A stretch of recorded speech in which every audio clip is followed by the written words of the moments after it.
കലൂർ സ്റ്റേഡിയത്തിലെ ഗ്യാലറിയിൽ നിന്ന് വീണ ഉമാ തോമസ് എംഎൽഎയ്ക്ക് പരിക്കേറ്റ സംഭവത്തിൽ സംഘാടകരോട് കീഴടങ്ങാൻ ഹൈക്കോടതിയുടെ നിർദ്ദേശം. 2-ാം തീയതി 2:30-ക്ക് 2 ഹർജിക്കാരോടും കീഴടങ്ങാനാണ് നിർദ്ദേശം. പ്രതികൾക്കെതിരെ ജാമ്യമില്ലാ വകുപ്പുകളാണ് ചുമത്തിയിട്ടുള്ളത്. സ്റ്റേജ് നിർമ്മിച്ച മുളന്തുരുത്തി സ്വദേശി ബെന്നി, മൃദംഗവിഷൻ സിഇഒ ഷമീർ അബ്ദുൾ റഹീം, ഓസ്കാർ ഇവന്റ് മാനേജർ കൃഷ്ണകുമാർ എന്നിവർക്കെതിരെയാണ് നടപടി. വിവരങ്ങളുമായി രേഷ്മ ബാബു ഉണ്ട്. രേഷ്മ, എന്തൊക്കെയാണ് വിശദാംശങ്ങൾ?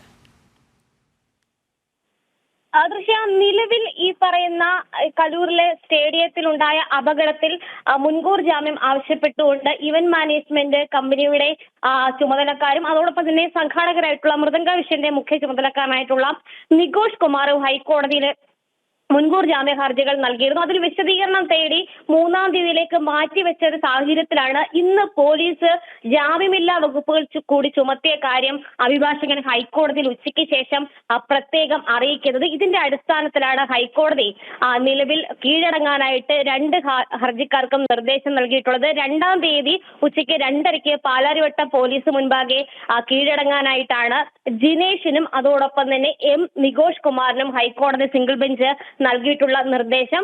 എന്തായാലും തങ്ങൾ നിരപരാധിയാണ്, മുൻകൂർ ജാമ്യം നൽകണമെന്നുള്ളതായിരുന്നു ഇവരുടെ ആവശ്യം.